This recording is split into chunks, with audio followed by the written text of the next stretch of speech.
পরম প্রেমময় শ্রী শ্রী ঠাকুরের রাতুল চরণে কোটি কোটি প্রণাম জানাই। পরমাধ্যা জগজ্জননী শ্রী শ্রী বড়মার চরণে কোটি কোটি প্রণাম জানাই। পরম পূজ্যপাদ শ্রী শ্রী বরদার চরণে কোটি কোটি প্রণাম জানাই। পরম পূজ্যপাদ শ্রী শ্রী আচার্যদেবের রাতুল চরণে কোটি কোটি প্রণাম জানাই এবং সকল ইষ্টপ্রাণ দাদা ও মায়েদের জানাই রানন্দিত জয়গুরু। আজকে আমি একটি মনে ধরার মতন একটা ভিডিও নিয়ে আসছি।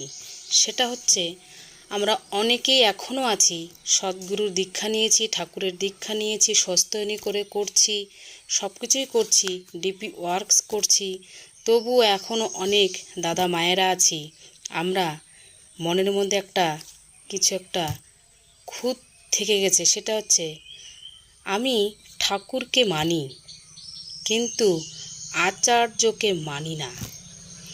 এই বিষয়ে আজকে আমি এই ভিডিওর মাধ্যমে একটু আলোচনা করব। সবাই একটু মন দিয়ে শুনবেন এবং স্কিপ করবেন না, মন দিয়ে পুরোটা শোনেন। আমি অন্য সেরকম ভিডিও বানাতে পারি না, ঠাকুরকে ভালোবাসি, তাই চেষ্টা করি ঠাকুরের কিছু কথা তুলে ধরার জন্য। তাহলে এবার আমরা ঠাকুরকে মানি কিন্তু আচার্যকে মানি না, এই বিষয়ের উপরে আমি কয়েকটা পয়েন্ট বলবো। মন দিয়ে সকল ইষ্টপ্রাণ দাদা মায়েরা শুনবেন। ইলেকট্রিক থিওরি অ্যান্ড লকে মানেন, কিন্তু সেই ইলেকট্রিক এনার্জির দরুন যে বাল্বটি আপনার ঘরে জ্বলে আপনার ঘর আলোকিত করতে পারে, সেই বাল্বটিকে গ্রহণ করেননি।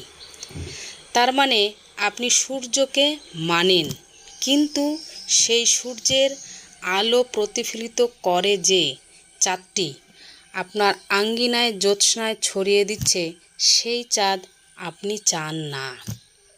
তার মানে আপনি আপনার স্বর্গীয় বাবার নীতি আদর্শকে মানেন, বাবার ছবিকে পূজা করেন।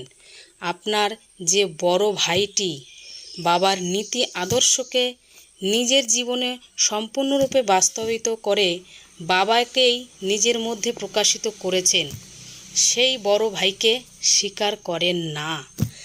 তার মানে আপনি শ্রী রামচন্দ্রকে মানেন, হিন্দু হনুমানকে পূজা করতে মন চায় না।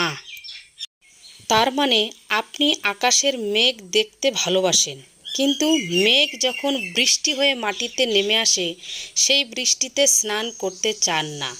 তার মানে আপনি শেক্সপিয়ার নাটক পড়তে ভালোবাসেন, কিন্তু যখন বিশ্বের সর্বশ্রেষ্ঠ অভিনেতা সেই নাটক থিয়েটারে মনস্থ করছেন, সেই থিয়েটার যেতে পছন্দ করেন না। তার মানে আপনি ঠাকুরকে ছবিতেও মূর্তিতেও দেখতে পছন্দ করেন, ঠাকুর জীবন্ত রূপে আপনার সামনে এসে দাঁড়ালো তা চান না। তার মানে আপনি আপনার প্রবৃত্তির রঙে ঠাকুরকে রাঙিয়ে উপভোগ করতে চান। কেউ আপনার প্রবৃত্তির গায়ে আঁচড় দিয়েছে, ঠাকুর উপলব্ধি করার প্রকৃত পথ ঠেলে দিন, তা আপনার পছন্দ নয়। জয়গুরু।